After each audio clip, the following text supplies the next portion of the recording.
ஐயனார் துணையில் அடுத்து என்ன நடக்க போகுதுன்னு வாங்க பார்க்கலாம். கார்த்தியாவுக்கு நேரம் ஆக ஆக பயம் வருது. விடிஞ்சா கல்யாணம். இந்த கல்யாணத்தை எப்படி நிறுத்துறதுன்னே தெரியலையே.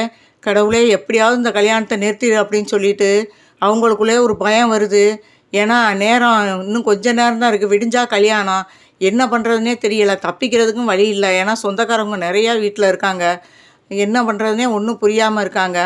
ஆனால் இதே நிலமையில தான் இவங்களுக்கு பார்த்த மாப்பிள்ளையும் சதீஷு, அவரும் அதே மனநிலையில் தான் இருக்கார். ஏன்னா அவரும் வேறு பொண்ணை விரும்புகிறாரு. அதை அவங்க வீட்டில் சொல்லி பார்த்ததுக்கு கார்த்தியா வீட்டில் எப்படி எதிர்ப்பு தெரிவித்தாங்களோ அதே நிலமையில தான் சதீஷ் வீட்லேயும் அவங்க அம்மா அப்பா அதுக்கு ஒத்துக்கிறல. வம்பா தான் அவரை கட்டாயப்படுத்தி தான் கார்த்தியாவை கல்யாணத்துக்கு பேசி முடிச்சிருக்காங்க. கார்த்தியா நினைக்கிறாங்க, எப்படியாவது மாப்பிள்ளைகிட்ட போய் நம்ம உண்மையை சொல்லி இந்த கல்யாணத்தை நிறுத்திடலாமா அப்படின்னு நினைக்கிறாங்க. அதே மாதிரி தான் சதீஷும் அதே மனநிலையில் தான் இருக்கார். அப்புறம் சதீஷ் என்ன பண்ணுறாருனா, எப்படியாவது நம்ம விடிகிறதுக்குள்ளே அந்த பொண்ணுகிட்ட போய் நம்ம விஷயத்த சொல்லிடணும். சொல்லிட்டா அந்த பொண்ணு வாழ்க்கையாவது நல்லாயிருக்கும். ஏன்னா மனசுக்கு பிடிக்காத வாழ்க்கையை நம்ம விரும்பாத வாழ்க்கையை கல்யாணம் பண்ணிக்கிட்டோம்னா 2 பேர் லைஃப்புமே வீணாக போயிடும். அந்த பொண்ணுக்கும் என்ன மனசில் என்ன இருக்குன்னு தெரியலை அப்படின்ட்டு அவரே யோசிக்க ஆரம்பிக்கிறாரு. ஏன்னா நிச்சயத்தன்னைக்கு அந்த பொண்ணு ஒரு சிரிச்ச முகமாகவே இல்லை. அப்படி பார்த்தா அந்த பொண்ணுக்கும் இந்த கல்யாணத்தில் விருப்பம் இல்லாத மாதிரி தான் இருக்குது. அதனால் எப்படியாவது அந்த பொண்ணை நம்ம தனியாக கூப்பிட்டு பேசணும். பேசினா தான் இது என்ன ஏதுன்னு தெரியும். அப்படி அவங்க மனசுக்குள்ளேயும் வேறு யாராவது இருந்தால் நம்ம ரூட்டு கிளியர் ஆயிரும். ஏன்னா அவங்களுக்கு அவங்க விரும்பின மாப்பிள்ளைய சேர்த்து வச்சுட்டு நம்மளும் அதே மாதிரி நம்மளுக்கு பிடிச்ச பொண்ணை நம்ம கல்யாணம் பண்ணிக்கலாம் அப்படின்ற ஒரு முடிவு எடுக்கிறாரு. எப்படியாவது கார்த்தியாட்ட பேசணும்னு நினைக்கிறாரு. எப்படி அப்படின்றத யோசிச்சுக்கிட்டு இருக்கையில் அவங்க ஃப்ரெண்டு கார்த்தியா ரூம்லேருந்து வெளியில் வர்றாங்க. அப்போ சதீஷ் கூப்பிட்றாரு, ஏங்க இங்கே வாங்க, கொஞ்சம் உங்கள் ஃப்ரெண்டுகிட்ட பேசணும் அப்படின்னு சொல்லவும், என்ன மாப்பிள்ளைக்கு அதுக்குள்ளே அவசரம், விடிஞ்சா கல்யாணம், இன்னும் ஒரு கிட்டத்தட்ட ஒரு 7-8 மணி நேரம் தான் இருக்குது, அதுக்குள்ளே பொண்ணை பார்க்காம இருக்க முடியலையா அப்படின்னு அவங்க கிண்டலாக பேச, இல்லைங்க அப்படி இல்லை, இருந்தாலும் கல்யாணத்துக்கு நாள் சந்தித்து பேசுகிறதுல அது ஒரு சந்தோஷம் தானே அப்படின்னு அவரும் மழுப்பி பேசுகிறாரு. அப்படியா, சரி சரி, எங்கிட்ட பொண்ணை பார்க்கணும் அப்படித்தானே அப்படின்னு சொல்லிட்டு உடனே போய் அவங்க ஃப்ரெண்டு கார்த்தியாட்ட போய் சொல்கிறாங்க.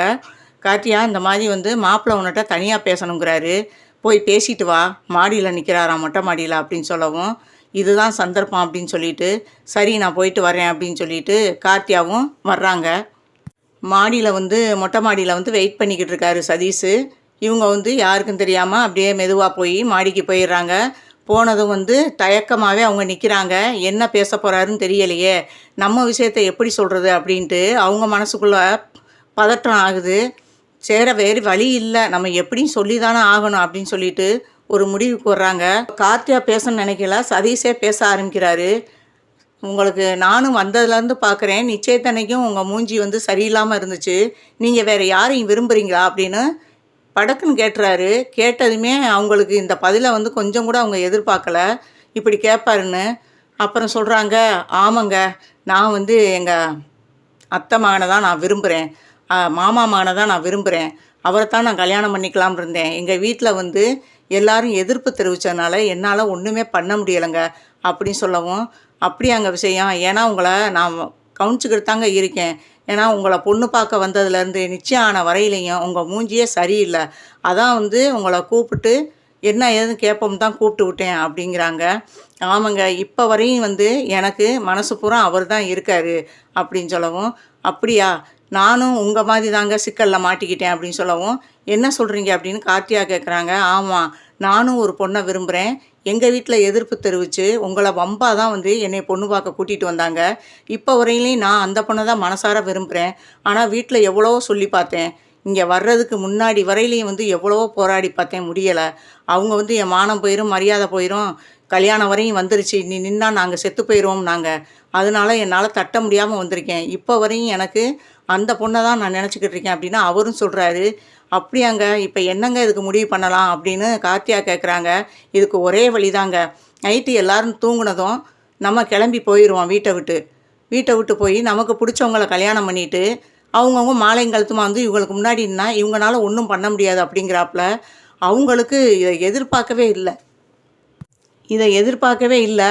உடனே என்ன பண்ணுறாங்கன்னா, சரிங்க, இதுதான் எனக்கும் நல்ல ஐடியாவை தோணுது, அவங்க தூங்குனதும் நம்ம 2 பேரும் எப்படியாவது வெளியே போயிடுவான் அப்படிங்கிறாங்க. சரி அப்படின்ட்டு 2 பேரும் ஒரு முடிவு எடுக்கிறாங்க.